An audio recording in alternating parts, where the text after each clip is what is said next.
Welcome to Oh Brother, a podcast where we try to figure it all out with your hosts, Brandon and Collin. On this week's show, Provis in the attic. Ahoy! Ahoy! How's it going there? Well, it was fine. My microphone was not close enough to me because the Zoom meeting joined first time, no problems this time, and I was not expecting that. So I was. You were waiting. You were waiting. Waiting. I was waiting for it to not listen and be problematic, and it was like, ding, done. So welcome. Yeah. Who knows? So I was caught slightly off guard, but hello, how are you? Oh, surprise! It worked. It worked, people. I know. That's what the internet companies never want you to know, is that it's supposed to work sometimes. Keeps you guessing. Yes. Indeed.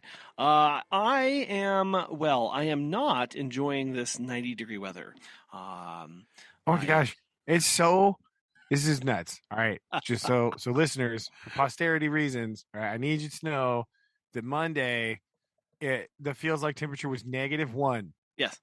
Okay. Okay. That's the context. My actual temperature was 15 degrees. Yes. Maybe 17, right? It was my actual temperature. Okay.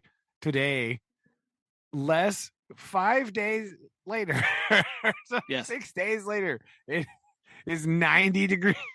90. And it's it was like a beefy 92. It wasn't just like whatever. No, it was like a oh my god. Yeah, it was welcome to August kind of 90 stuff. I was like, oh no, I'm not okay. It was a horrid, oh yeah, no, it's been bad, and I'm not ready for that. My house isn't ready for it. I can tell my house isn't. So again, see aforementioned old house. Okay. Yes. It's very important that we recognize that my house it's not the oldest one of my friends, but I have a 106-year-old home. Okay. So let's just start there. It doesn't handle these kind of transitions really well. Downstairs. Okay. I'm looking. It's making lots of exciting noises. No, no, it just doesn't know. Okay. Tracks when we left, and it goes into this thing called a vacation mode, because I'm in a remote location right now. My downstairs is 74 degrees. Upstairs is 83.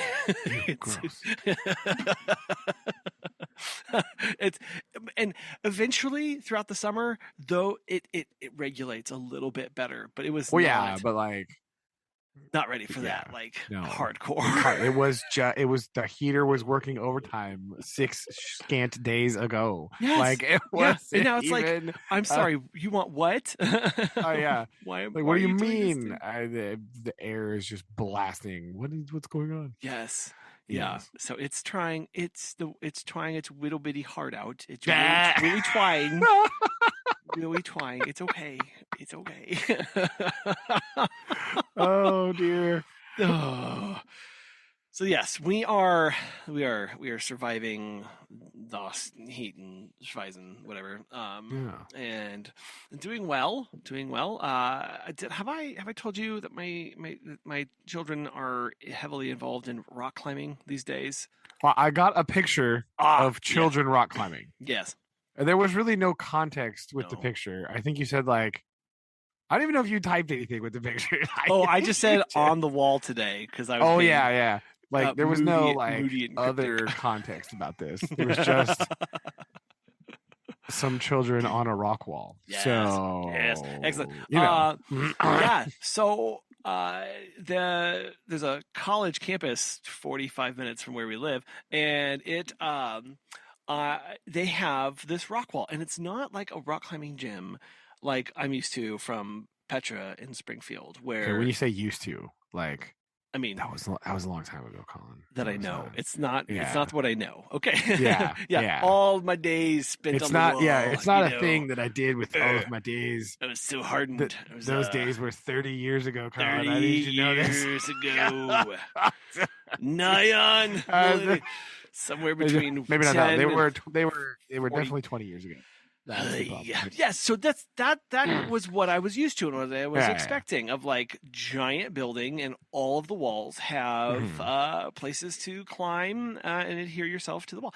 And that's not what this is. It's more modern in that that it is a column, a freestanding column that goes 2 stories, and you can climb all around it. Like it's that kind of thing. And they, Jeff, the climbing instructor, who has been, he was hired by the university to be their climbing instructor and to run this. And so he puts together lots of programs and does education and teaches classes on climbing and etc. And they do outdoor climbing too. So he's an instructor for that. And he was tasked with so they have I learned this because I like talking to people who are either passionate, or B, really good, like experts at what they do, and it's a plus if it's both. And so while the kids were resting, I was like, Jeff, I need to talk to you like right now. What's going on? And I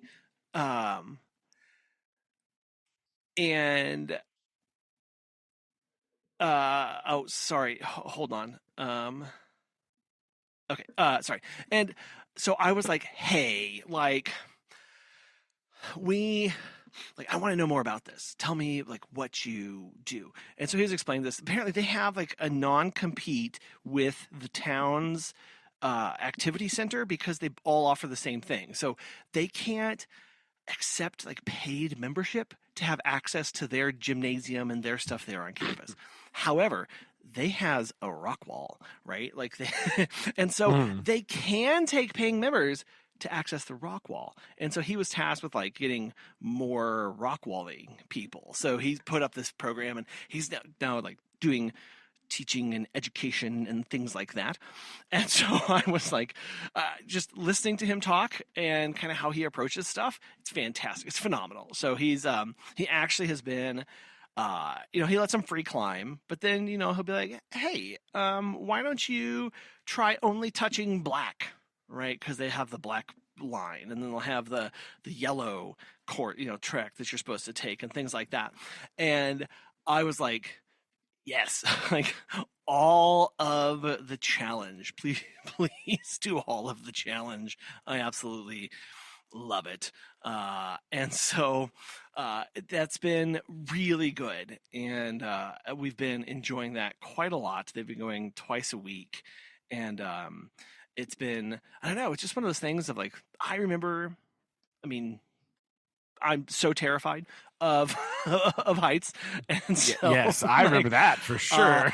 Still am. And so I don't know, just like seeing them go and just do it. They're just like boom, up and down and back down, and I'm like, yeah, there you go. Yeah. So that would be amazing. Yes. So we've been enjoying this. It's been a nice little kind of respite from everything else going on, for sure. Well, nice. There you go. Look at this grand vertical adventure. I was wondering, I don't know.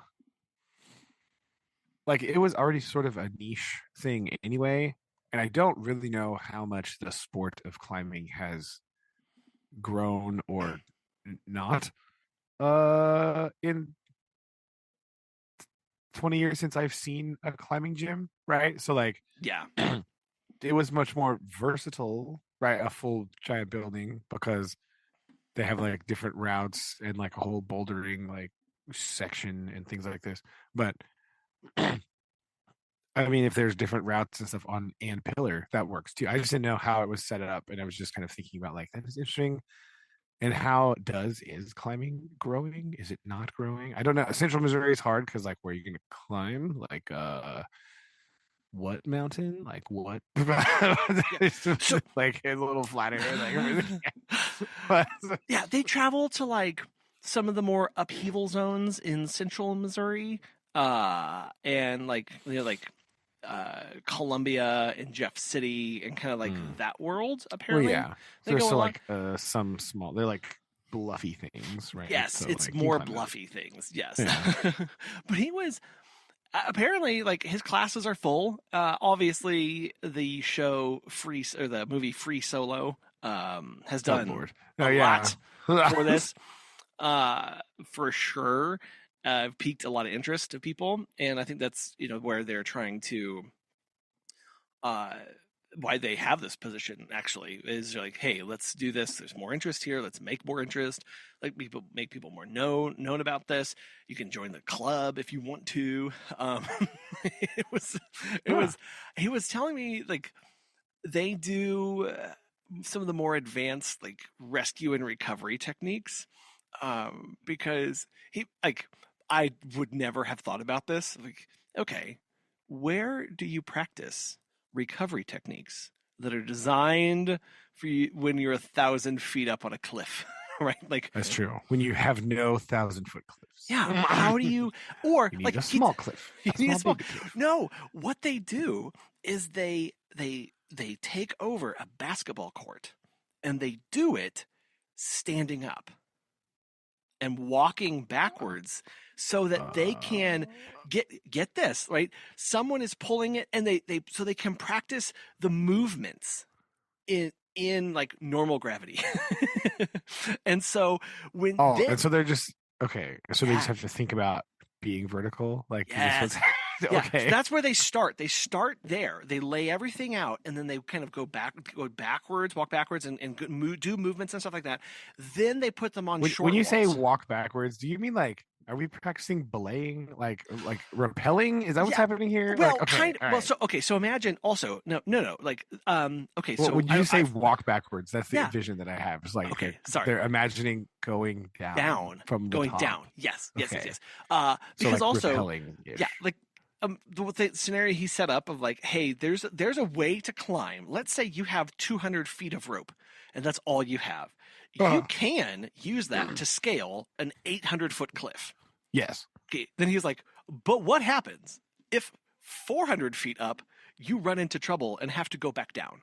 Right? That's true. Like, That's fair. So it's the process of like reversing everything and like oh, how do I carry someone with me? How do I tie those knots? So they always start just on flat ground. Interesting.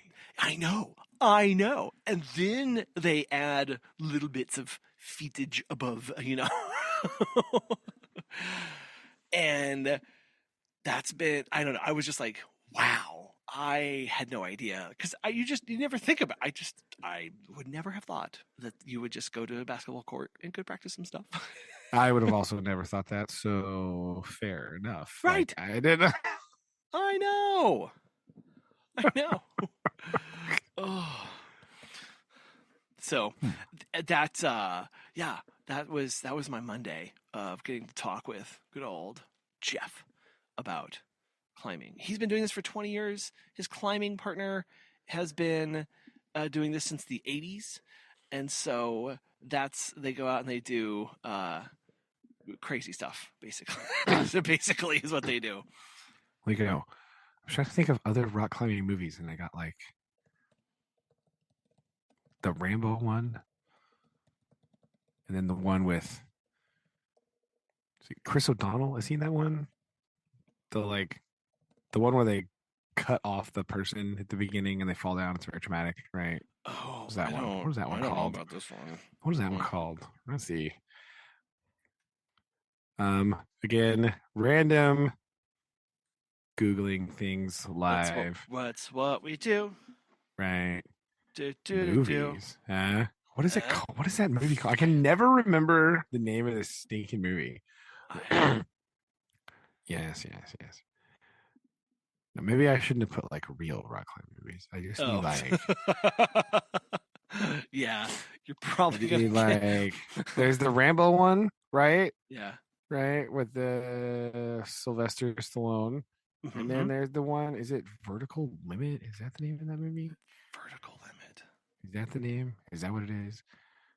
I don't know this one. Oh, it is. Yep. Oh, Boom. man. You don't know this one? Yeah. Oh, Chris it's got O'Donnell. Bill Yeah. Robin Paxton himself in it. is in this movie. Of course. Oh, it has Bill Paxton. There you go. Yeah. Bang. There you go. Oh, man. Look at that. Okay.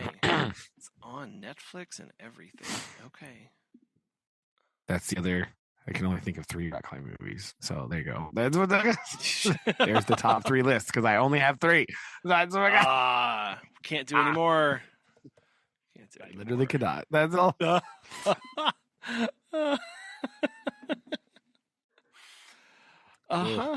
Yeah. Well, in a very random segue for you, Collin, I have some news that maybe you didn't know because apparently Susan just texted me this.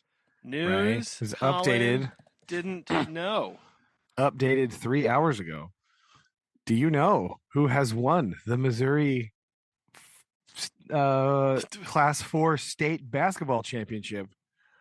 No, I don't. Who could it be? It was Logan Rogersville. What? Here we go. What? We are LR. Bang. We are LR. I just thought that sounds like newsworthy mention right there. Yeah. There we go. Okay, I will. I'll send a link in there. Here's the news that I read. Logan Rogersville topped Clayton 72-36 in a dominating performance at the Class 4 boys basketball state championship Saturday. It's a little rough. 72-36 is a little harsh. That's ouch. There was little question after a 42-point first half by the Wildcats. Okay. That's rough, guys. You gotta calm down a little bit. Take it easy there. Yeah, holy. I mean, Wildcats. There you go. Right. That just popped up on my thing here, so I just thought I'd throw that out there before. Yeah. It's okay. I never would have guessed that. So who knew? Who knew? No, not me. Do you get this? Okay, so I was telling somebody that I went to Missouri State. And go Bears. Okay, go Bears. I said, I went to Missouri State. And the person then was like, oh my gosh, man, that defensive line this year, huh? Yeah, that happens a lot, right? Like the people assume that you're very invested in the university as an alum, right? Because I get that too, right? They're always like, yo, bet you're excited for because they're like the women's basketballs and like the thing, right, in the March Madness deal too, and they're like, oh man, isn't that great? You're like, I didn't know that, but okay. I don't know, like I am not people think that you're like super invested in everything that happens at the place where you went to college, and no, like I don't have any idea. No, and then I'm always like, oh, what? And then they feel so let down because they thought they had a chance to have like a playmate for a little bit to talk about this thing that obviously they are so passionate about and know deeply and intimately and are like, right? Like I can sense. I don't think they know it intimately, right? I feel like they just also heard about it. I don't know. Based on my hypothesis, based on some videos that I've been watching this week and things I've been reading about, is it's probably they are. It's more likely that they have been caught up in the net of sports betting on everything, and so they have just been betting on them, and that's the only reason they know anything about anything is because they either made money or lost money on said defensive line, and so that's the only reason they're following anything. That's unfortunately, you're probably right. Like, it feels so like I don't know. Like it's everywhere. The grossest thing of all time. I see it everywhere. Every ad. I got a mailer saying that you could start doing it now, right? Yeah. And I'm like, no. Don't be doing that. So yeah, basically sports is ruined forever. Do you like how like I don't know if like coincidentally, right? Probably totally not related at all, but like it feels like sports betting became okay the second Pete Rose died. Ooh, ooh, Right? ooh. As soon as Pete Rose died, they're like, Oh. okay, all right, guys, go for it. Because he's like the last dude that was like blackballed forever for betting on baseball, right? Like it's like really scummy that baseball is like has this long history of like work against betting, right? The Chicago Black Sox scandal is like the worst thing that's ever happened in baseball, right? Kevin Costner had to make a whole movie about it with a cornfield, and like James Earl Jones was there to redeem their souls from the sin of sports betting. And then like Pete Rose is like blacklisted from the Baseball Hall of Fame forever, and he can never receive any accolades from baseball because he bet, and betting is dirty. But sign up now for DraftKings. Hashtag not sponsored, by the way. Because ew, gross. And do so like the instant he died, like sports betting like explodes, like because now we can talk about it without having to bring him up because he's not there, right? All the sports like like ESPN and Fox Sports can be just like super grimy, right? And like you can't watch any sports without them talking about like the betting line, which is gross. And gambling addiction is a real problem that drives people into poverty and desperate situations, and this is how bad things happen. And but we're going to promote it because somebody is going to make money on it, even though all the sports apps, like if I was reading the thing I was reading about and watching, like they say that like on those apps, if you win too much, they won't let you bet anymore. Yes. So like it's like they actively like punish. Yeah. Like it's not. People go into this thinking like, oh my gosh, I can make so much money. No, they will. Can't. You cannot, and they don't tell you this. They're not like, hey, we're going to limit your bets now. No, they just slowly start giving you less and less favorable odds. Like it's not fair, and it's also not fair that some players own a stake in the apps. Like that's even worse. That's like even grimier. I know. Like it's like sports already kind of weren't real, but now they're definitely not real. It's like the most dystopian thing of all time, right? I was like so I know. No. I also think it's really grimy. Like those other apps that just let you bet on like random things, right? Like those ones are like even worse because people were betting what day the US would bomb Iran. Oh, I know. And It's surprise, surprise, a whole bunch of money was made on the day. I wonder. Well, I mean, people would say, well, statistically, group markets and group think are better at picking averages and odds than just a single person. So they'll do it with. Also, if those single people averages are in Congress or connected to government officials. No, there is no evidence of people in Congress using their position to make money or advance trades with businesses based on regulation. Look, I'm all here for lizard people and moon bases, but you, sir, have crossed the line over our institutions in the House.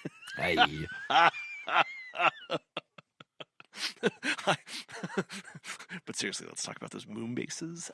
Right, they go. No, but also, yeah, I just was thinking about this. Like, man, I think it is. I think it was the death of Pete Rose that like made it okay, like socially, because now there is no person to look at and be like, hey, wait, but he did that, and you don't like him, right? So he's not there anymore. So they're like, oh, if this person does it, that's cool in 2025 now because Pete Rose is dead. So like whatever. And then 2026, like, oh, just keep going. Yeah. Sure. LeBron James can advertise for it, and people can get in trouble because if you bet on the point spread and you're a player in the game betting on the point spread, wait. Hold on. I know. Oh, I know. It's just crazy. So I'm sorry, Pete. They did you dirty, buddy. Like I just waited. They're like, got him. I think it's just a bit coincidental that like no, it's fair. He died in 2024, and then in 2025, all these sports betting markets expanded dramatically, and they're advertised into oblivion during live sporting events. Like so much so that there was one thing I kept seeing this on a video. It was hilarious that ESPN was reporting on like a points fixing thing, like scandal that was in like NBA or whatever, and like in the middle of reporting it, they had to take down their little sports betting banner in the corner of the ad on the screen because somebody realized, oh wait, hold on, no, right. Like mid sentence, it just like goes away, like because they're reporting on how bad the betting is while being sponsored by the sports betting app, and it's just, oh, you guys suck. You guys are so bad.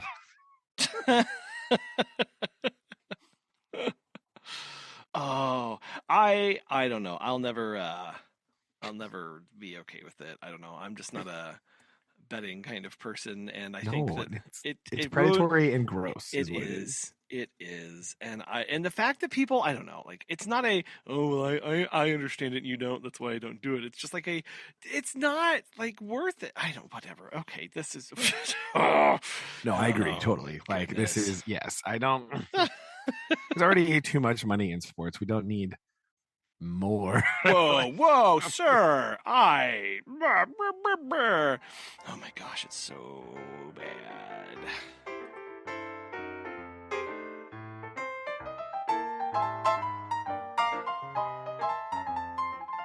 So yeah, that was just a random side note that I was thinking about this week too. Like, dang. Dang, Pete, I'm sorry, man. I didn't really do anything else this week. That's why I had time to think about this. No, we had just good. School chugging on. Yeah, endless. Yeah. Our spring break is next weekend. So next weekend. Yeah, it's like we're going. It's weird. Like, no, not next week. It's so we had. We don't have the kids don't come to school Monday because it's like a PD day thing, and then we have 4 days next week, and then the week after that. We're for some reason going Monday and Tuesday, and then they're going to be off Wednesday, Thursday, Friday. Just randomly. That's our spring break again. So, okay. Yeah, that's what's happening. But yeah, because for yesterday was parent-teacher conferences. Yeah. It was a little rough. Your favorite part? Well, no, it's not, because again, they did it like they did last time. I don't know who wants this. I don't know who's asking for it. I don't know who's clamoring for this to happen. But we had a half day, right? And then we did parent-teacher conferences from 2 to 6. Right? And in that time, like, nobody came. Because it's spring conferences. So like, if I haven't called you already, like, well, don't you? It's fine. You're not gonna. You know what I mean? Yeah. Like, yeah. There was, like, so some people came, but it was like 12 people, something like that, right? We have like 55 people came, so just sort of sitting around, for a long time, just. So much free time. It was nice. I'm sure you were able to take a nap. You were able to pull some work ahead for the next couple weeks, and It's It's so weird. Dial in for that. It was so weird. It was just like, so I don't know. Whatever. It's fine. But like, it was just I don't understand. I don't understand why we do this. I don't know. I don't know who thought this was a brilliant plan. Like, yes, this is the answer everyone was looking for. Obviously. No, it wasn't. No, it wasn't. It was not. I didn't like. We used to do it like a long time ago. We did Monday and Tuesday, like 4 to 7. But then we didn't have school on Friday. Yeah. Like, this is fine. It was fine. Like, I know they're like worried about people not being able to make it. So you give them 2 days. Wow. Look at that. Amazing. Right? So, whatever. I don't know. But I slogged through that. It was rough. So, really uneventful. That's pretty much the only thing I was doing is working towards parent-teacher conferences. And then we did go to another volleyball game this week. It was not, didn't go quite so good as the last one. It was a little rough. The team was really good. One of those. Really good. Good teams. Yeah. So it's all right. It's fine. It's fine. Because like, I mean, you can't, like, we lost, but like, it was, the other team was like very good. So like, can't really be mad, right? Yeah. Like, yeah. Okay, you got game. Gotcha. Understood. Yeah. Yeah. You're like, okay. If I'm going to lose to somebody, I want it to be the best, like a really stinking good team. Yeah. Some of the kids were like, were you clapping for the other team? I was like, did you see that serve? Okay. They were so good. Look. Important part about being a spectator, you got to recognize. Yeah. Good game. All right. Next game. Hey, right? Exactly. Like, you can't be mad at that serve. Okay. I know it wasn't good for our team personally, but oh my gosh, it was so good. So like, you got to give a little, good job. So like, yeah, that's what you need. Wow. Huh. Well, did you hear anything in 6th grade this week? I did. Right. Oh, you did. I have one of those for you before we start our insanity. This week's chapter screamed. Yeah. So like, we'll get to that in a minute. But here you go. Okay. So this occurred before school, right? Like before class started. Okay. It's in the morning when everyone's getting there. All right. So sitting there, and this girl just goes, I should, but I keep being distracted by my muffin. Yes.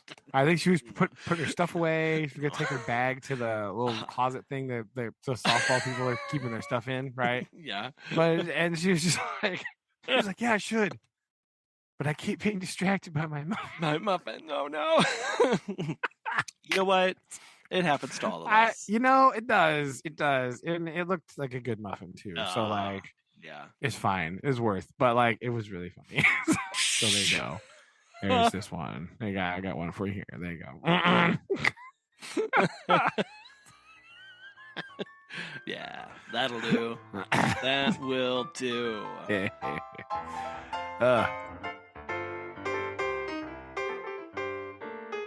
But okay, my days. All right. So wow. So last we left Pipperino. Pip. Yeah. He had. He just. Yeah. Right. So he got a letter from Miss Haversham to go and see her about the thing. Right. They discussed money for our boy Herbie. Right. Yes. And she was like, "Hey, come talk to me. I want to talk to you about this thing." Right. And so he's like, "Well, yeah, I'll go tomorrow." Right. And so bang, that's what happened. He took the note with him just in case, because you never know with this place. Like, just in case someone's like, "Why are you here?" He's gonna be like, "Look, see, she told me to come." Well, yeah, and I thought that was brilliant. This was a brilliant move of his. He's learning a little bit here. I don't know where this brilliance has come from. I don't really know. It's tough.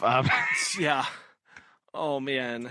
And he heads there. He's also like, I'm gonna walk again for some reason. I don't really know. Well, he doesn't walk the whole way. Yeah. He like basically takes the carriage till like one stop before. I guess technically the town, the halfway house. Yeah, but like it just, I don't know how many stops there are, but like he takes it like most of the way, and then he wants to walk because he wants to be like inconspicuous. He doesn't want people to see him getting off at the carriage stop, because I think the carriage stops like in the middle of town in front of the inn or whatever, and it's like, where he met Drummel last time or whatever. Yes. Yeah. So I think he just wants to slip in, slip out. Right. He doesn't want to be a thing. He doesn't want to see anybody. He's just like, man, whatever. So he does this. He goes inside. We have a very we get a lot of like, I don't think this is technically a word, but sepulchric imagery here. Yes. Right? About everything. We're talking about the church, and then we're comparing it to like the house, and we're talking about graves and funeral music, right? It's like a whole thing. So again, foreshadowing, question mark, like I don't know. Yeah, everything's dead, dying, and awful, and he's feeling it's very foreboding to him as he's coming in. And I also think it's interesting that I don't know the significance of this, but I have noticed that since Estella has left, the people who meet him at the gate of Miss Haversham's have all been different. Yes, right. That's what he says. Like, I didn't even know this lady. I had no idea who this person was. He thought another person was Orlick one time, and like I don't. It's very like in a place that had no change and nothing changed. There was things happening on the outside, right? Like it's very, very interesting. Like just going, you can't hold stasis forever. And true to form, we also see more changes coming up. Well, yeah, it just feels like heavier inside too, right? Like it's even more oppressive somehow. Like and he even that's not great. Like, he even recognizes he has this phrase of as he's walking, he's talking about the loneliness and seeing her. He says, and thinking how in the progress of time I too had come to be part of the wrecked fortunes of that house. Her eyes rested on me. Basically, all this decay and wrecked, excitement and expectations for the future. He has now also become part of the wrecked nature of that, and is it's not working out. And he sees himself as part of the misfortune, I guess. Also inflicted purposefully, as we will talk about. Yeah. But he's like kind of dealing with it. Yeah. Right? Because as we'll see in a minute, like he's just kind of like, whatever, it's fine. I got other things to worry about. I can't be worried about this mess now because I got to worry about being hunted by the law and not having any money, and this weird Provis guy got locked in the attic somewhere. Like, you know what I mean? Like, kind of have bigger fish at this exact moment. And so he's going to Haversham because he wants to secure this money for Herbert, right? And she's like, she's earnest about this. She wants to prove, she says, and to show you that I am not all stone, but perhaps you can never believe that there is anything human in my heart. And like, she's really concerned that she not be known for this, right? Right, because he says, will this make you happy? Will it put you at rest? He's like, well, it will put me at rest. And she goes, are you happy? He says, I am far from happy, Miss Haversham, but I have other causes of disquiet than any you know of. They are the secrets that I have mentioned, right? The secrets of another. She's like, I can't tell you about them, even though I kind of want to, but they're not my secrets, so I can't tell you, blah, blah, blah. Right? And so she was like, is it true? So yeah, right? Is it true? Because she says, so I can only help you by helping your friend. And he's like, yeah. She's like, don't you want anything? He's like, no, I'm good. He's like, no, I don't. I'm tired of just getting that. So just help him. Like, I don't care. And then, so she's basically, what comes out of this is that she is just sort of realizing all of the damage that she has been doing to people. Right. And somehow finally took Estella leaving for her to like come face to face with it. Right. And like now it's upsetting her, So, she's basically like she says for the first time, right? My name is on the first leaf. If you can ever write under my name, I forgive her. Though ever so long after my broken heart is dust, I pray you do. And Pip is basically like, yo, listen, I'll do it right now. There have been sore mistakes, and my life has been a blind and thankless one, and I want forgiveness and direction far too much to be bitter with you. Like, I have my own things to deal with. Like, some of this is my fault. And so I take ownership of a lot of these, and I'm not going to blame you for it at all. So they'll stop. Like, yeah. Because he had this, he talks about this, I want forgiveness and direction far too much. Like, he himself is looking for forgiveness from others for the situation that he's put them in through his own actions. And he still is needing direction, but he's got a lot more of it now than he ever had before, because he's got like a purpose. And I think that that's part of this drive that he has of this is a purpose that he has to correct some wrongs, right some rights, and to bring peace, at least to a few people and some good people. And he sees, hey, I can do these things, use these connections, and that's really pushing him forward through this. Yeah. Right. He's just really focused on like Herbert right now and trying to deal with that. Right. That little moment of clarity he had a couple of chapters ago whenever he met Clara. Right. Yeah. And it's like, dang it, Herbert. I'm sorry I messed everything up for you because she's nice and you deserve to be happy with a nice person. And I'm sorry. So like he's trying to get this done. And so he's trying to deal with that. And Miss Haversham is very morose, basically, about the loss of Estella. Because, she's not coming back here anymore. Really, like that's not gonna be a thing that happens. And she starts wailing, what have I done, over and over again, right? And he says, if you mean, Miss Haversham, what have you done to injure me, let me answer. Very little. I should have loved her under any circumstance. Right. And so and then like, and she keeps asking him, what have I done? What have I done? And he reaches a point where he's like, I didn't know how to answer her. Like, if you mean molding an impressionable child and spurning to affection and wounding, like, yeah, I know that you did that. But I love this. He says, but that in shutting out the light of day, she had shut out infinitely more. That in seclusion, she had secluded herself from 1,000 natural and healing influences. That in her mind, brooding solitary, had grown diseased as all minds do and must and will that reverse the appointed order of their maker. I knew equally well. Yeah.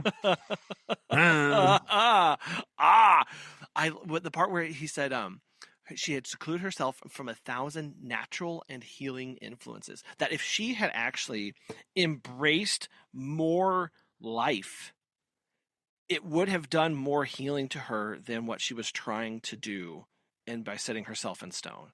That you could not stop the healing influences of being around others and seeing good in other people. Like he sees themselves in that, and like Herbert, like that's his one example of like, if you just like, even if you are doing cruddy things, which Pip would say, I myself am doing horrible, cruddy things, and I'm wasting this.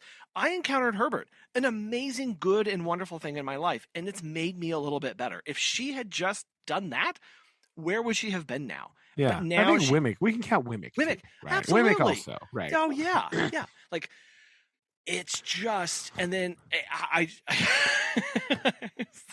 yes, right, yes, yeah. Because she talks about somewhere in here, she's like, I didn't mean to. Oh yes. Like when she's talking about Estella, she's like, I didn't mean to at first, right? Like I tried to love her, like for realsies, but then, right?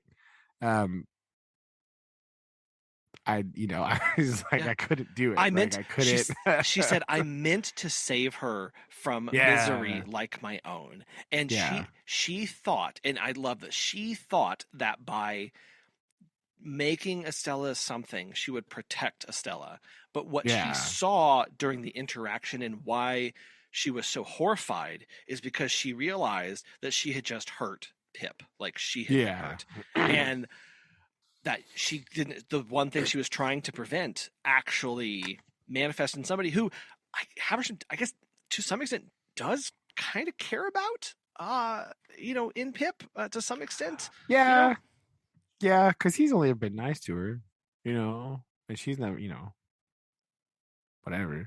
Right. And she says again, well, she kind of starts talking like, if you only knew, you would have some compassion for me. And he's like, hey, I do. Like, I have known ever since I first left this neighborhood.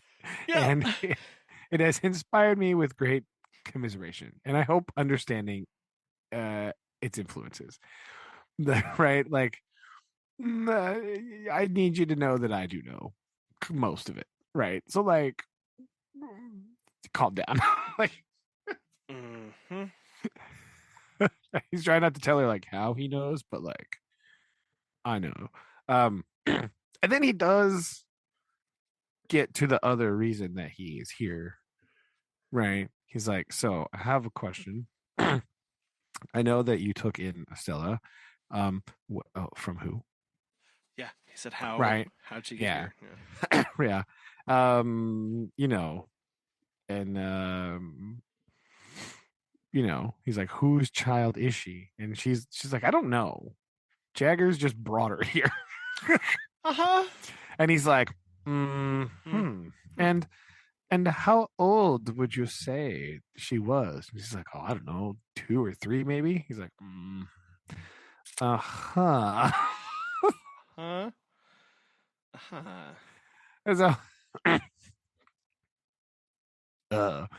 So she tells him that basically. So that's And then he's like, well, I don't need to prolong this anymore, so I'll go wander about the garden some more. Well, he's gonna leave first. He didn't mean to do that first, right? Well, like, he's leaving.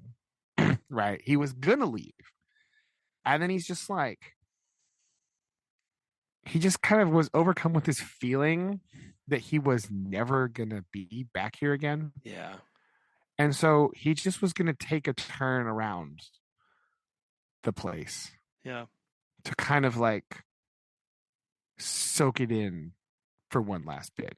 Right. And it's interesting how he does that with Miss Haversham's, but he didn't do that with his own home. Yeah. Right? That's true. Like, I don't know where that comes from, but I think it also puts Pip in a different circumstance, because from the very beginning, Pip had every intention of always returning home. He was always going to get back. He was always going to come back home and see everybody and partake. And he was promising people. So he may yet, right? That's what that's what I was kind of taking from this. I was like, that he might still do that, because I think he's washing his hands of this. Yes. And he's saying like, this is not, because like, at first he was like so excited to come here and me do all this stuff and see the stuff. And then now he's just like, no. And so I think he's just sort of taking a turn around because he's remembering he walks by like where he first met Herbert, right? As the pale young gentleman. He walks by where he saw Estella walk on the casks, allegedly. He walks around the garden where he walked with Estella that time. And he starts to leave, right? He's noticing that like it's even more rundown than it already was. Yeah. You know, there's basically it's like it's so decayed and so decrepit. There's no coming back. So he's getting ready to leave.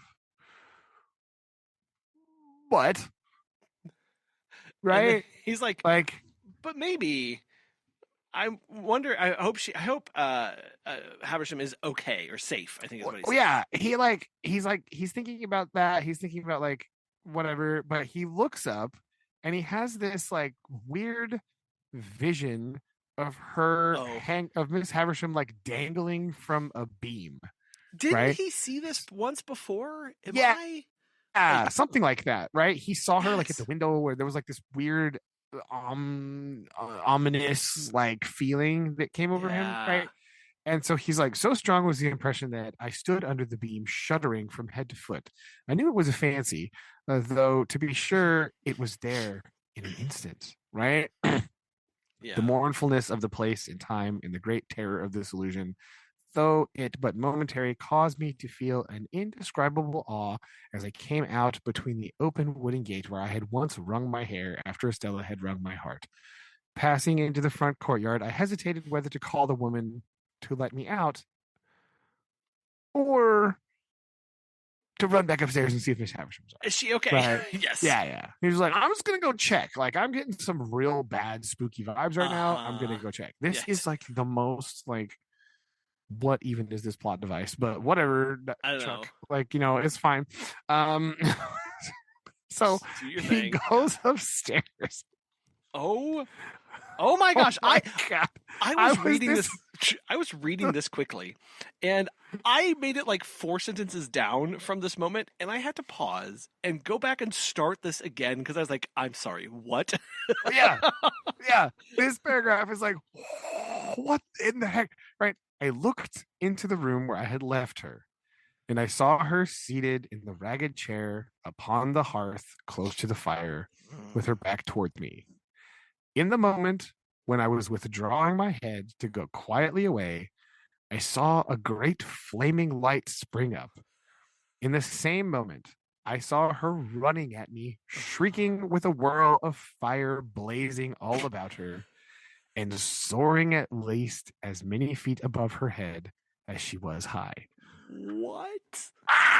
Right? What? Now, here's what I'm thinking, right?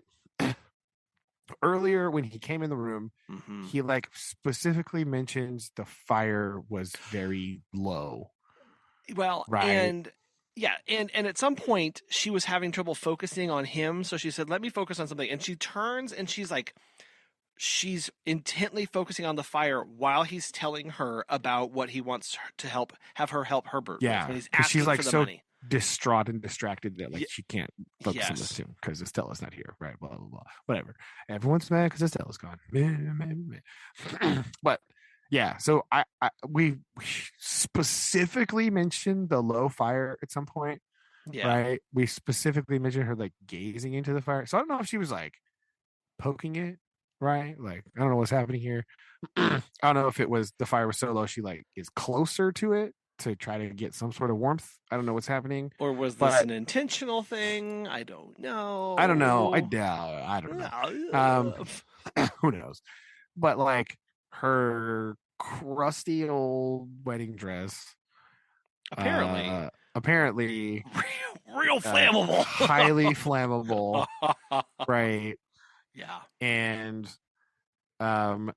it just like engulfs her in this fire. So Pip takes off his greatcoat and he just like tackles her, right? And like it starts like smothering her with the coat, right?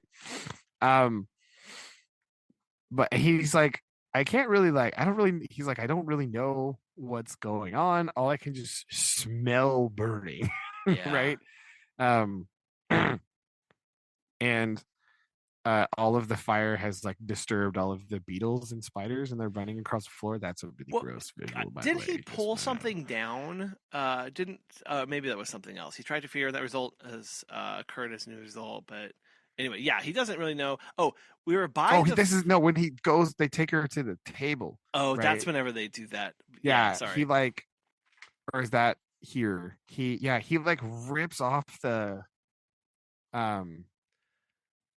tablecloth and all of the. I dragged the great cloth from the table for the same purpose, and with it dragged down the heap of rottenness in the midst and all the ugly things that sheltered there, that we were on the ground struggling like desperate enemies, and that the closer I covered her, the more wildly she shrieked and tried to free herself. Yeah, so he's trying to smother the flames, and he threw the coat on her. Yeah, and he grabs the tablecloth because it's just there, and he just yanks it, and all the wedding cake, all the place settings, all this, everything just like rips apart, right? Yeah. And it's like, I don't know. This is definitely some symbology, right? Like he's got like we're tearing down at least one thing here, right? Like it's gone. And it's just all burned up and destroyed. And they call for assistance, right? And he just I held her until it came, as if I unreasonably fancied that if I let her go, the fire would break out again and consume her.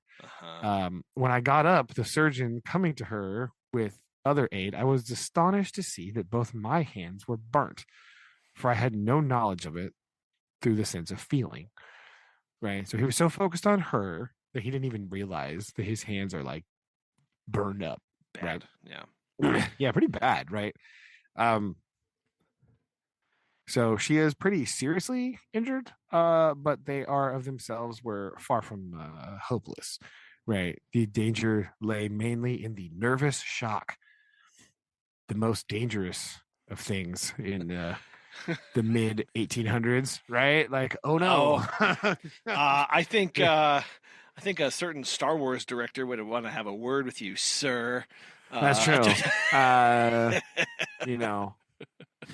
is how you turn to the dark side, apparently, right? Apparently. This is also how people bad things would happen in like the 1850s, right? They're like, oh no, you're a hysterical woman who is traumatically injured. Yes.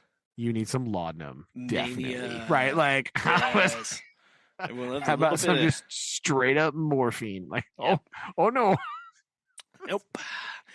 But they take her and they're like, they instruct her to be laid on her table. Yeah. They put her, because it's like right there, so that they can dress her and address her wounds. They just lay her down on the table. And Pip does notice, like, huh. I found it's kind of, he's like, dang, kind of, yeah. He's like, the weird. Like, an hour afterwards, she lay indeed where I had seen her strike her stick and had heard her say that she would lie one day. Yes. Like, don't say. Yeah. So here she is. They've like wrapped her. He's like, she still looks right. He says she still has something of her old ghastly bridal appearance, for they had covered her to the throat with white cotton wool, as she lay with a white sheet loosely over that. The phantom air of something that had been and was changed was upon her. Dun, dun, done. Right. We also find out that Estella is in Paris. So yes. Good to know. And he's like, and I'll tell Miss Havisham's family by only telling Mr. Pocket, and he'll take care of the rest. Well, because he's the only one that like Pip likes. I know. It was just funny. He's like, and I took it upon myself to tell her family, so I only told Mr. Pocket. Right. I know why he does it. It was just funny how in one sentence he's like, I'll tell her entire family. So anyway, Mr. Pocket knows. Yeah, I'm gonna tell Mr. Matthew Pocket, the one person that actually I like and is kind and like Yep. relatively normal. Yep. And who actually kind of likes Miss Havisham sort of a little bit. Still does. But he Yep. also does this through Herbert. I'm gonna tell Herbert. I'll tell Herbie. Okay, Yep. we'll do that, and then he can relay the message for me, right? And she's just sort of like pretty out of it, right? She keeps repeating the same phrase over and over again. Yeah. And she skips words every once in a while, which is a weird little detail to put in here, but yeah. right. So yeah, that's it. He like gives her a little kiss when she's saying like I forgive her. I think he like says it with her, right? Like I forgive her. That's his little thing there, and then they he leaves, right? So yeah, that was an event that occurred. Holy cannoli. Like sure I don't again, wild. It was yes, I was not expecting like this whole entire book, like I have no idea like what the point like again I don't know. Like where this is ostensibly the story about Pip, but it's basically just like Pip uncovers information about people in the past. Like that's what this whole book is. And but I was definitely not expecting flaming Miss Havisham. Oh no! Human Torch Havisham here. Right? Yeah, I was like, it was a very shocking turn of events. Like, okay, where did this come from? I know. I just okay. That's what we're doing. That's what we're doing here. Yeah. Yeah, and 19. Sorry, the next chapter. Sorry, my book said that it had 19 pages in this because I'm reading it on an e-reader, so they're very little. Oh, right. Anyway, so I just said next chapter 19. It's fine. No, 50 is the next one. Yeah. Yes, 50. I don't know. This is a he basically this is the vignette of Pip is has his bandages dressed and comforted by Herbert.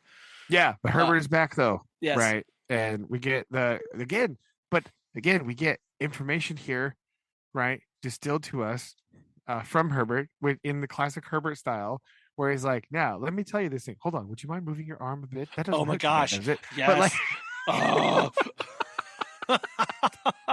It's just like all Herbert dialogue is like this. He's like, but then when I told her, hold on, move your wrist a little. Okay. Over. But like so he's redressing the bandages, right? Yeah. He's doing about this and he's like, oh, I had a little chatterino with Provis when I was over at Clara's. He was like, I talked to him for like 2 hours. And he was like, 2 hours? What was your girl doing for 2 hours? She was like, oh, attending to her father's banging about on the floor. Pepper and rum and pepper. And he's about done. I'm sure he'll be about done.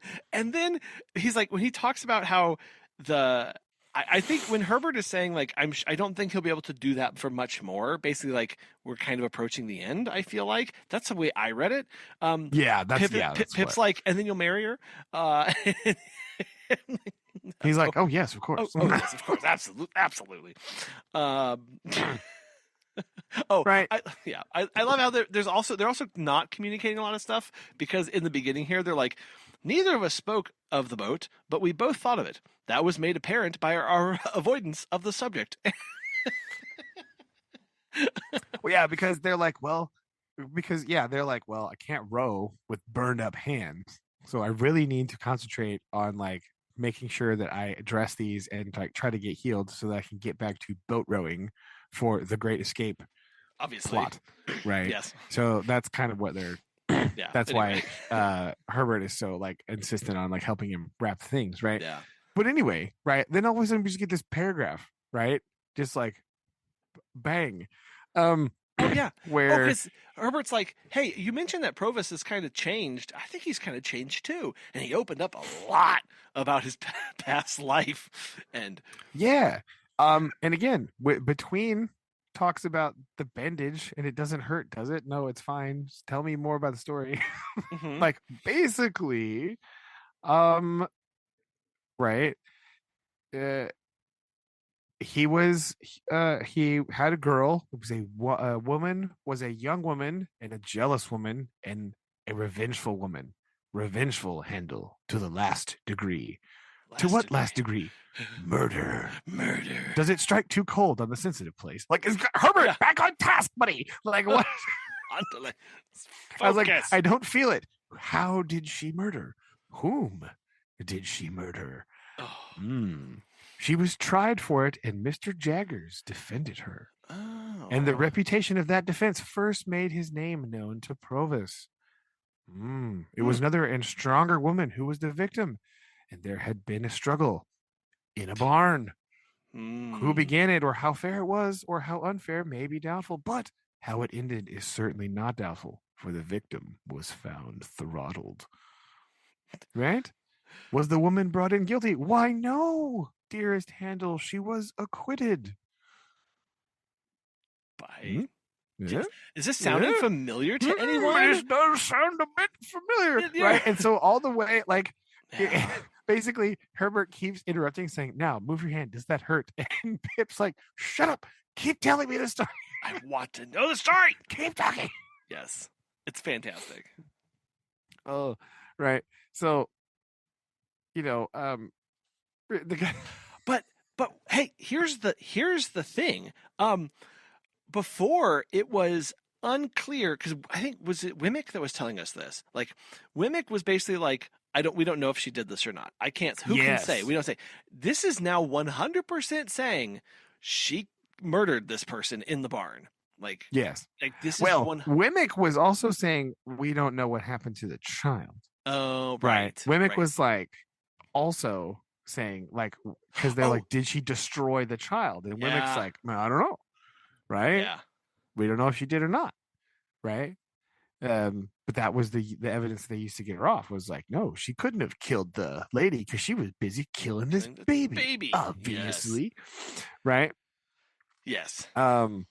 Which is not what happened, right? And there's like, so what happened to the child, right? And so therefore, fearing he should be called upon to depose about this destroyed child and to be the cause of her death, he hid himself, kept himself dark, as he says, out of the way and out of the trial, and was only vaguely talked of as a certain man called Abel, out of whom the jealousy arose. After the acquittal, she disappeared, and thus he lost the child and the child's mother. Oh, yes. Yes. Right. Yeah. And because we were also told a couple things, that Provis really doted on this child. Like, he deeply, deeply loved his daughter. And and so this was incredibly hard for him to watch and witness, and it must have been a very confusing and upsetting time, having been sidelined through this. Yes. And so the final question Pip has is, when do you think this would happen? Oh, yes. And Herbert's like, well, let me see. Again, how older were you whenever you first met him in the churchyard? And he's like, oh, about 7. He's like, yeah, it was probably about 3 or 4 years before that. Interesting. Interesting. Miss Haversham had said 2, 3. Right, because he's like, listen, you are, and he's like, listen, this part's bizarre. He was like, all right, look, I need you to feel my head. And he's like, what are you talking about? He's like, feel it. He's like,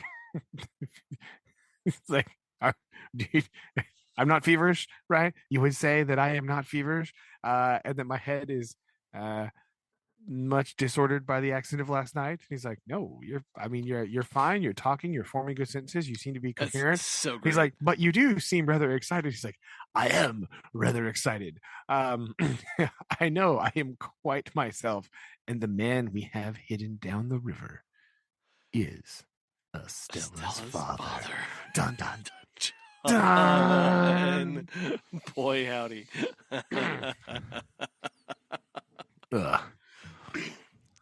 Great stuff. It was ridiculous. And then, so then chapter 51, we go, he's like, I got to talk to Jaggers about this.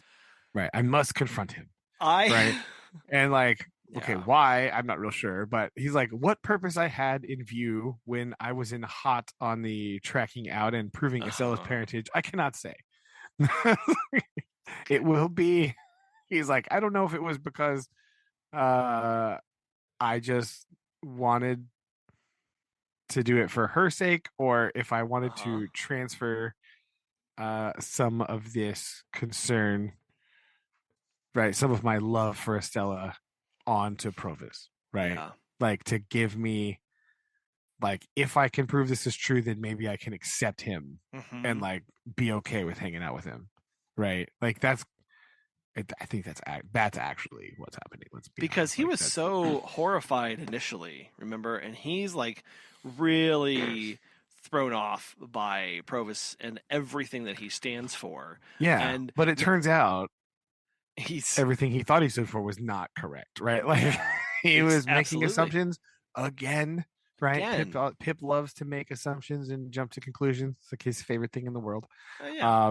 But when he digs deeper and finds like, well, why did he feel this way? Why did he get put in this situation? Well, it's Yep. because he had a girlfriend and a daughter, and he thought he lost them both, and he was like super bummed out, and like it was a whole thing, and he was like super depressed, and then he went over here.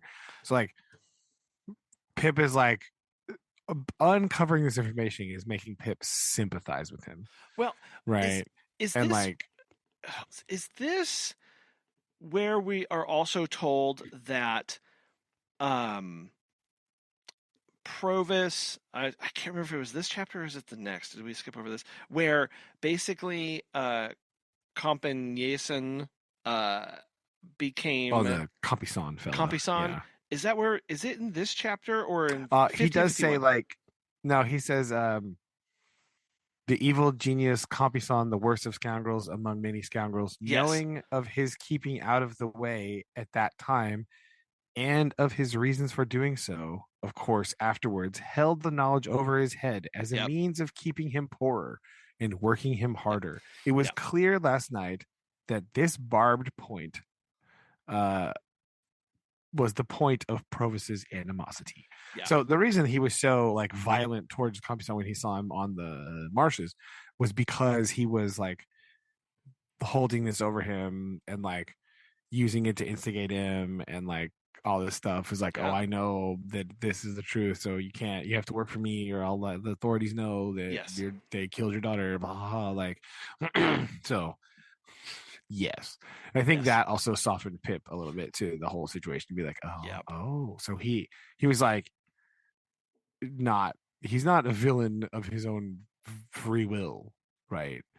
Like he was forced to do a lot of these things by this Yes. guy. And like, I mean, that should also be apparent by like once he left, once he was in Australia, he was just like ranching. Yes. He wasn't doing crimes. He Yes. wasn't like crime bossing. He wasn't like doing like villainous deeds. He was ranching sheep, right? Like potentially as like his own like penance, you know. He ran away, he was in Australia, he was like just working hard, like doing everything, like nothing bad, nothing nefarious, no criming, just sheep herding, right? So I think Pip is being like, okay, well, okay, I see now. Yeah. Makes sense. Yep. Yeah. So Agreed. anyway, we go to Jaggers because he wants to know the secret. Like he just wants confirmation that he is right for some reason. Again, he doesn't know why. It's not going to help anything. But he wants to know. And so he goes he goes over here and Jaggers is being all jaggery, right? Which is hilarious. Um and like he he also accidentally at some point like I don't know if he like makes Wimmick a little mad at him, but like we'll see how that goes. But he is asking these questions, right? And he's like, "Hey, so why do you know this?" And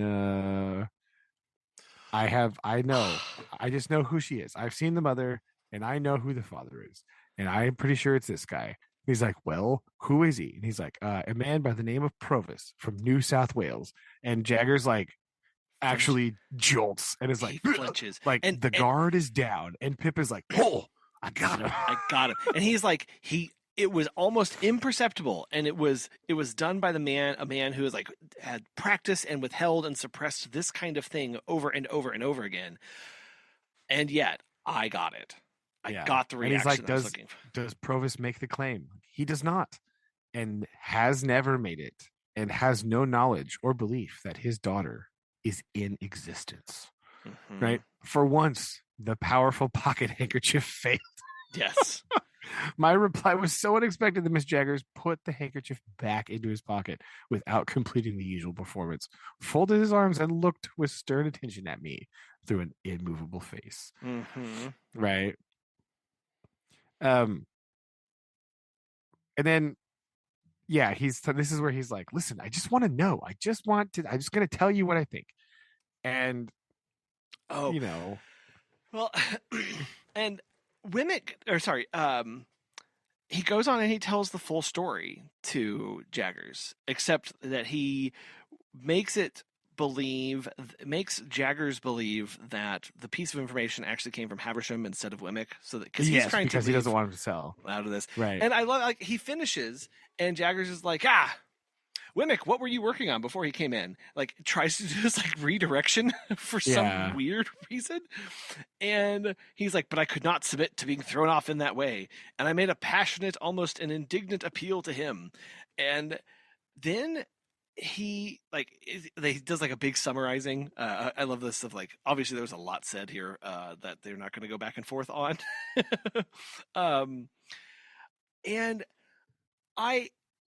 This is such an interesting interaction, because then he ends by pointing to Wemmick and basically saying, and can you talk to Jaggers here, since I know you and everything? And Jaggers is like, what? Wemmick? Oh yeah, when he's like, listen, I know the type of man you are with your, taking care of your parent and your beautiful house. And Jaggers goes, you liar. Yeah. He's like, no. Yeah, he's like, what's all this? You with an old father, and you with pleasant and playful ways? Yeah. And he's like, what's it matter for you? He's like, I don't bring him here. What does it matter? He's like, I'm all business here. Shut up. And so, like, this is where I was like, I don't know, is Wemmick going to be pissed off about this? Like, because he's kind of blown his cover a little bit. Because him and Jaggers just like look at each other now, like, what are you doing? Right? Yeah. So he also does this thing where Jaggers does the thing. He finally kind of gives in and is like, all right. And he's like, but again, he's doing the whole like, I need you, like, I'm not making any admissions. Hypothetically. He's basically saying, like, hypothetically. He doesn't say hypothetically. He's using another term. I'll put a case to you. He's like, put this case, right? Put the case, right? Mind. He's like, I admit nothing. Like, he's like, I'll put the case to you like this. Mind, this is all, basically, he's like, hypothetically, allegedly, right? He's like, hypothetically, what if, right? A woman under circumstances, as you had mentioned, were obliged to communicate the fact to her legal advisor that we should hide the child away. So hypothetically, if that happened and somebody maybe did this and did that, right? I love that he says, put the case that at the same time he held a trust to find a child for an eccentric rich lady. Yeah. He's like, so what if one lady was like, yo, I need you to take care of my child, and then allegedly this guy had already agreed to help some other lady find a child? And mightn't he give the child from the first lady to the second? Hypothetically speaking, right? And then he's like, you follow? Yeah. He's like, of course I follow. And he's like going on, he keeps going with it, and he's like, so I this is something that a person would do. And then here he and he's like, really... right, Wemmick, I'm not admitting anything. Wemmick's like, you're right, you're not. He's like, okay, I'm still going. He humanizes this aspect, though, of like why this made sense to him, because so like we get just like a little bit of feeling and emotion from Jaggers right now. This is the clearest to me, like the clearest motivating factor of in all of this weird, twisted, warped sense of thing. He did this because all around him, he said, I put that case where he lived in an atmosphere of evil, and that he saw of children, and all that he saw of children was there being generated in great numbers for certain destruction.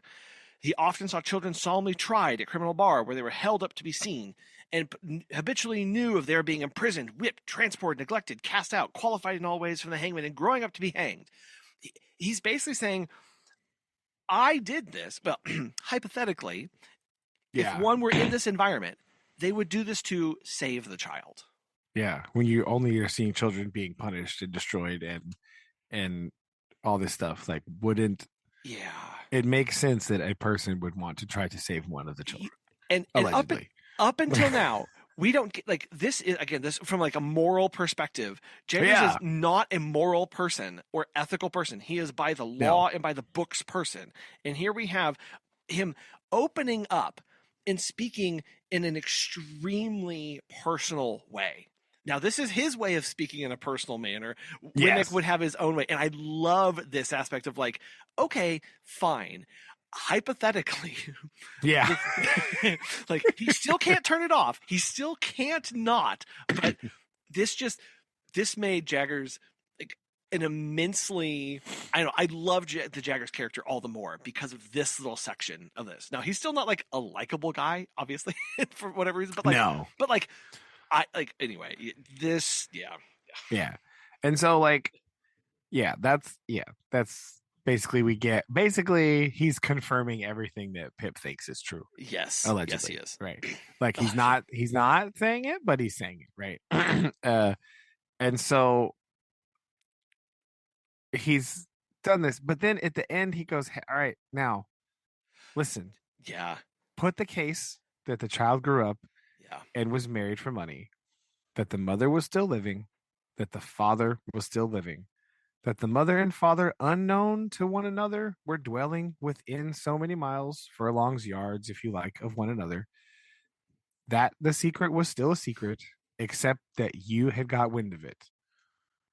Right? For whose sake would you reveal that secret? Yeah. For the father's, I think he would not be much better. For the mother, I think she has done much indeed. She would be safer where she was. For the daughter, I think it would hardly serve her. So basically he's saying, okay, congratulations, you figured it out. But to what end? Right? He was like, that there's nothing you should not do anything with this information. Right? There's nothing that you can do. Knowing this won't help any of the parties involved. Right?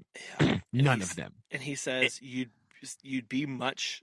You should chop off both your hands and have Wimmick finish it for you. You'd be better. It'd be better for you if you did that. Like this. Right. Oh. And I just like, he's like, I looked at Wimmick, whose face was very grave. He gravely touched his lips with his forefinger. I did the same. Mr. Jaggers did the same. Now, Wimmick, what item were you on when Mr. Pip came in? Yep. And so he's like, hey, they just kind of all agree to just mum's the word. Mum's the word. You know, we know, or we're just going to move on because no good comes from knowing.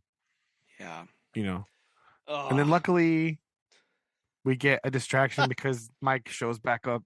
Right. Oh, Mike. And poor Mike. And we see that Wimmick and Jaggers, who were a bit looking each other side-eyed because he had found out that Wimmick has another side and Wimmick had seen a bit of Jaggers' exposed other side, right?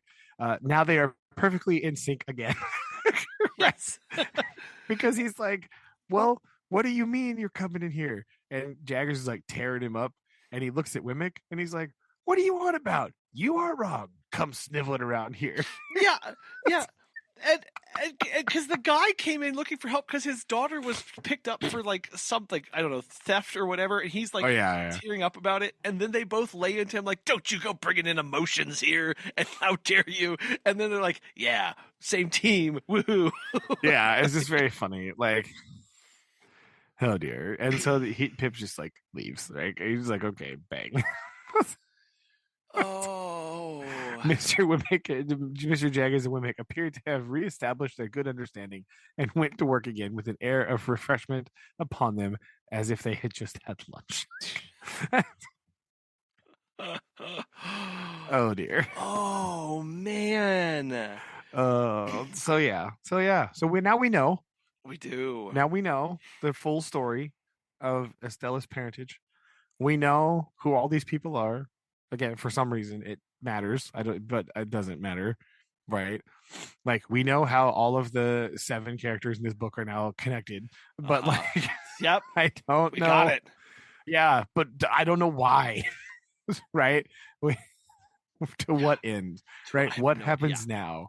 Are they still fleeing? Are they like what is going on? So I don't really know what is going to happen here still, right? Yeah, to what end this has been discovered, I'm not sure. What Pip is going to do now, I'm not sure. Is he going to I don't know. I literally don't know. Are they ever actually going to escape? Like I don't know what's going on. That seems to be like continue to be hinted at as being some sort of important thing, but nobody is really taking any steps to like make it happen. Nope. Nobody. It's the slowest crawl right now, but you can see like we're taking the widest loop to get this all taken care of. That's for sure. Yes, that is 100% true. Like it's the slowest burn of all time. Like, but so I don't know. It's a good one. Yeah, it's true. Yeah. My question here before we leave is that we appear to have 8 chapters. Is this true? Yes. Yes. So, do we want to tackle this in a like 3-3-2 situation, or do you want to do 4-4 and be done? Oh no, I don't know. I'm worried about these these chapters because they're so like nothing happens, and then like we have everything happens. Flaming Haversham coming at you. From the that's dark. what I don't know. Like, and again, like there's one short one. Just flicking one longer one, a medium one. That one's kind of long too. Like I didn't really know what you. I think we do 3, 3, and 2. I think because then we'll want to have some time. Well, I don't know how this thing is going to end. Exactly. Like I don't know. That's what I don't know too. Like, is the last 2 chapters going to be like bang? Like, is it going to be like the pacing in this book is so insanely weird? Yeah. That I don't. Yeah, or is it going to end in like 4 chapters and then basically like an epilogue for the last 4? I say we just try 3-3-2, and we'll see. That way that'll give us our last recording when we do those 2 chapters. We're just going to have to do an entire like that's fine. breakdown. We can do some retrospective thing here. That's okay. Yeah. That's fine. I just want to make sure. I just wanted to get your thoughts on that and see how. Because again, the pacing, it might work out good. It might be fine. But the pacing is so bizarre that it's like, what is going on? Okay. Perfect. So, all right. Well, I do have a haiku for you. Right? Wonderful. Yes. This week's, I couldn't help but base it on the book because it was so jarring. So here you go. Okay. I am ready. A flaming spectre from the past reveals the truth. Yet no one is freed.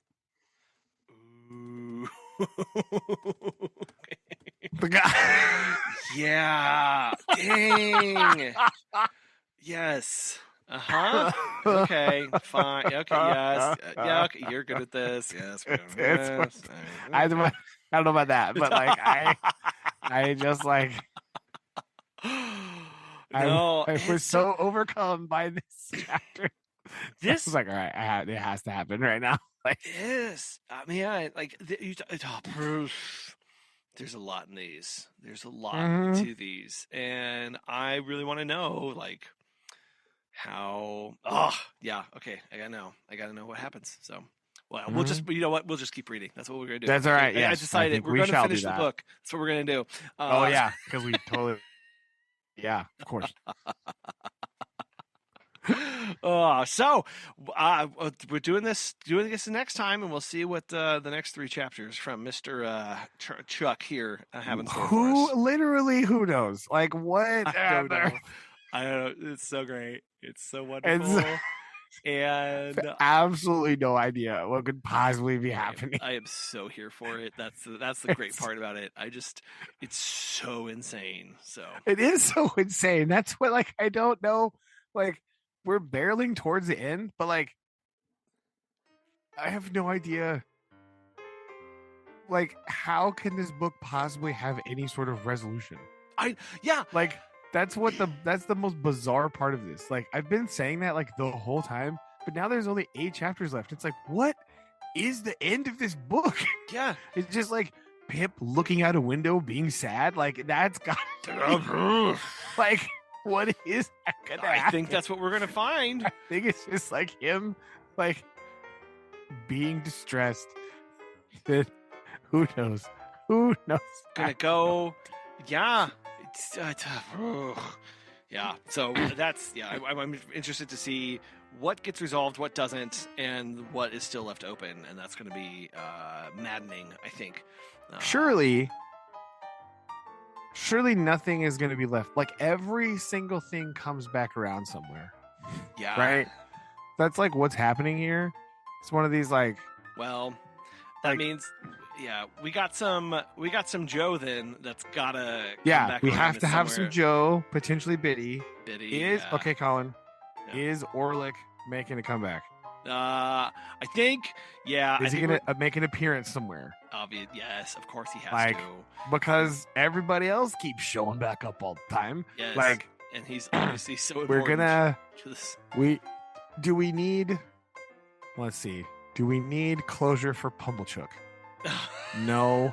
No. Not really. We don't. We talked to him already. Like, I'm trying to think of other kids. No, that's pretty much it. So, like, Joe has to be here somewhere. Maybe Biddy is also there too. I don't know. And then the real question is Orlick somewhere else in here? That's what we gotta know. Yeah. That's what we're on the hunt for. On the hunt for Orlick. There we go.